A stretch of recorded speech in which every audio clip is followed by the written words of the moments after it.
Bienvenidos a Universo ES. Y es que en la última convocatoria de la selección salvadoreña para el campamento generó debate en algunos aficionados por el llamado de algunos jugadores, ya sea que regresaron después de mucho tiempo y otros porque han sido resistidos por errores puntuales en partidos disputados, otros tantos por su edad, y muchos aficionados ven como retroceso volverlos a convocar cuando ya se los había borrado de selección, no solo en la era Hugo Pérez, sino que con su sustituto Rubén de la Barrera, que estuvo muy poco tiempo pero que tampoco decidió contar con esos jugadores. El actual DT de la selección, David Donigan, ha hecho borrón y cuenta nueva y ha dejado en claro que la selección salvadoreña está abierta a todos.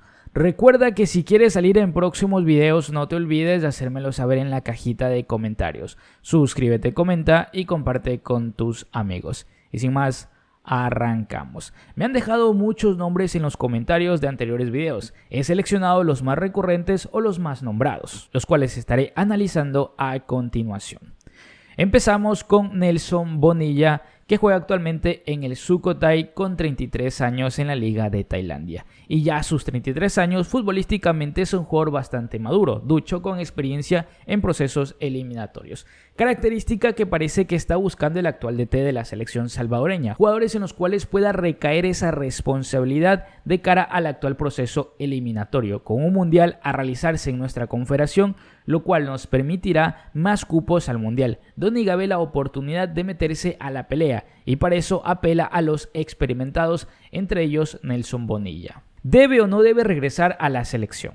Yo creo que antes de responder a esta pregunta debemos analizar varias cosas. Primero, la selección actual juega con dos delanteros, uno con más movilidad y el otro más de área. En un par de partidos hemos jugado con un falso 9 o una especie de media punta, todos ellos de un corte más ofensivo o delanteros netamente. Por lo que el técnico suele convocar entre 4 o 5 jugadores en la posición de delanteros. La pregunta es, ¿tenemos esa cantidad de delanteros y de cierto nivel competitivo? Yo creo que vamos bastante justos. Yo no lo descartaría del todo de las convocatorias, pero sí creo que tenemos otros jugadores que pueden acompañar y ser titular junto a nuestro 9 indiscutible, que será Bryan Gil, y que viene siendo Bryan Gil. Es decir, que antes de descartar a Bonilla de las convocatorias, pensaría mejor en que otro jugador pueda asumir ese rol de titular y dejar a Bonilla en la banca, en un rol donde aún puede aportar con su experiencia a los más jóvenes, y también como un jugador revulsivo para ayudar a cerrar algunos partidos o cuando se den ciertas circunstancias en algunos tramos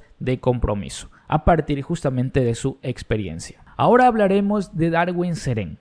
Si bien me gustaría hablar netamente de lo futbolístico, debo tocar lo extrafutbolístico, que lamentablemente ha venido acompañando al jugador y que son aspectos que se ven reflejados en el campo de juego, entre otros factores, que evitan que el jugador dé su mejor versión o esté en su mejor rendimiento. Fue fuertemente señalado y castigado en su momento por la FEDFUT o la Federación, por actos de indisciplina en el hotel de concentración posterior al partido amistoso ante la selección de Perú en la era Hugo Pérez. Y si bien otros jugadores como el mismo Bonilla fueron castigados o señalados por este acto, Cerén fue señalado como el principal responsable.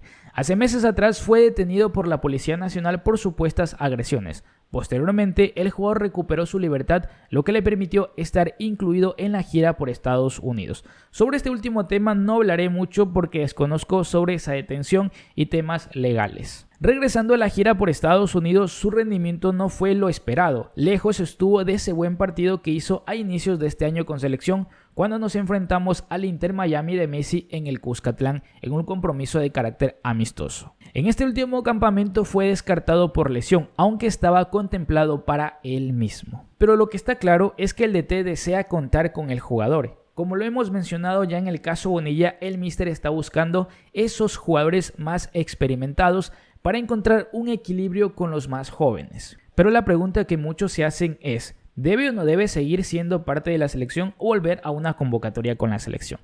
La selección salvadoreña en sus últimos partidos ha jugado con 3 volantes en mitad de campo y en algunos partidos podríamos decir que incluso hemos llegado a jugar hasta con 4. Este último siendo un poco más ofensivo en esas labores de volante, en una especie de media punta, pero que bajaba a ayudar a la marca a su vez. La pregunta sería la misma que en el caso de Bonilla. ¿Tenemos esa cantidad de volantes y de cierto nivel competitivo, teniendo en cuenta que en su mayoría 3 van de titular y 3 o 4 en el banquillo, y que en muchos de los casos todos 6 terminan jugando o 7 por el desgaste en esa zona del campo de juego.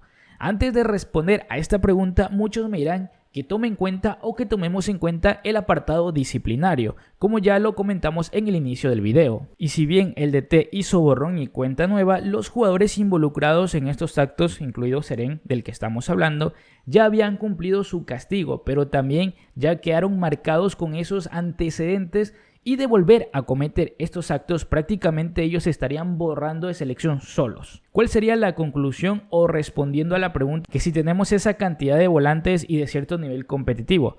Acá yo sí creo que tenemos más variedad en jugadores o más variantes. Ya es un tema de presente futbolístico y el que mejor esté para ocupar ese puesto. Es un tema de mérito y de rendimiento.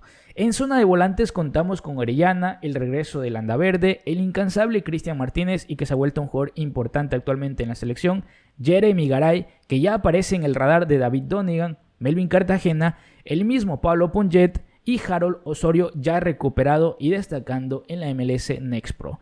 Cerca de 7 opciones, entre otros que aún están por ver si terminan de explotar para ser opción en selección. No es que yo o los aficionados lo descartemos del todo a Seren, pero acá ya sería un tema de presente futbolístico en su nivel. Si los ya mencionados están mejor que Seren o viceversa, si Seren no logra estar mejor que ellos, perdería su espacio en selección. Y recordemos que actualmente se encuentra lesionado y posee 34 años, que la edad a ese nivel futbolístico no viene sola y va a depender también mucho de qué tanto le puedan respetar las lesiones. Este ya es un tema de qué tanta hambre tiene Seren de mantenerse en selección a sus 34 años, como hemos recalcado, sabiendo que este es su último proceso eliminatorio y chance para poder clasificar a un mundial con la selección salvadoreña. Ahora pasamos con Alexander Larín, que en este caso este sería su primer llamado con David Donegan. Larín, que ya no había sido considerado con el mismo Hugo Pérez en las convocatorias ya para la recta final de la era Hugo Pérez, aunque para ese último proceso mundialista había sido de las piezas más importantes o para ese octagonal que jugamos el año pasado. El motivo fue simple y sencillo: el bajón en rendimiento del jugador a nivel personal y a nivel de clubes. Incluso el fugaz Rubén de la Barrera no lo convocó y apostó por jóvenes en esa posición, que a día de hoy se han mantenido con David Donegan.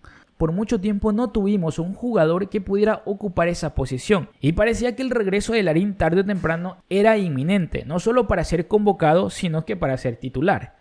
Incluso el mismo jugador así lo hacía ver en diversas entrevistas, cuando le consultaban sobre la selección. Decía que les dio la oportunidad, pero que nadie llenó el puesto y que él regresaría. Pero todo esto cambiaría en la última gira por Estados Unidos, ya que volvería a aparecer en la órbita de la selección y los aficionados un Nelson Blanco más experimentado, ya con sus documentos migratorios al día, es decir que puede salir de Estados Unidos y jugar en cualquier parte justamente para este proceso eliminatorio.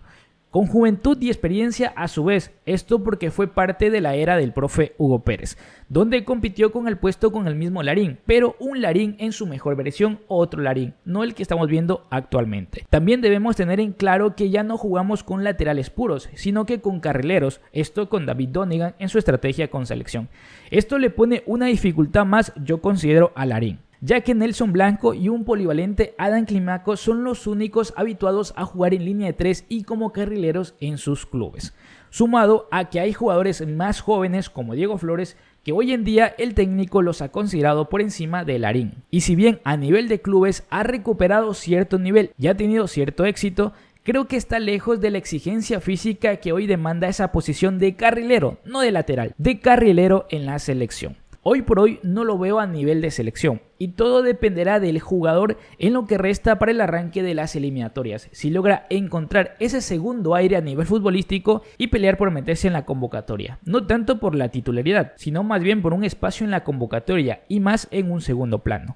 Pero como hemos comentado previamente, lo que queda claro es que Donegan no piensa descartar de todo a los jugadores más experimentados o que tengan más partido con selección y que aún se mantienen vigentes, como el caso de Larín. Pero también ha dicho el DT que su nivel deberá ser el más alto para poder formar parte de la selección salvadoreña. Y si bien Larín tiene 31 años, incluso le alcanzaría para un segundo proceso eliminatorio, no sé si lo podría llegar a finalizar, pero sí que le alcanzaría para un segundo proceso eliminatorio, creo que hoy por hoy hay otros jugadores que están por encima de él en la posición de carrilero, no tanto de lateral. Y con esto llegamos al final del video. Sé que se me han quedado varios nombres, pero el tiempo me ha quedado muy corto. Si quieres segunda parte y que hablemos de otros jugadores, házmelo saber en la cajita de comentarios y por supuesto, y si este video tiene muchísimo apoyo, ya sabes, comentando y compartiendo por favor. Ahora sin más, yo me despido. Chao, chao.